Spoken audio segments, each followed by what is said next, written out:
तर सेमाडोह येथील अपघाताची माहिती मिळताच खासदार नवनीत राणा यांनी आपला दौरा सोडून तातडीनं अपघातस्थळी दाखल झाल्या। त्यांनी बचाव कार्याचा आढावा घेत रुग्णालयात जाऊन जखमींची विचारपूस केली।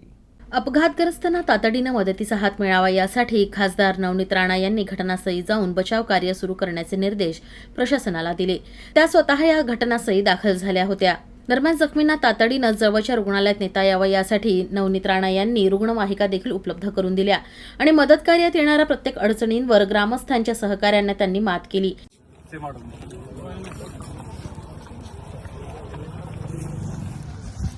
तुम्हाला काहीच नाही लागलं नाही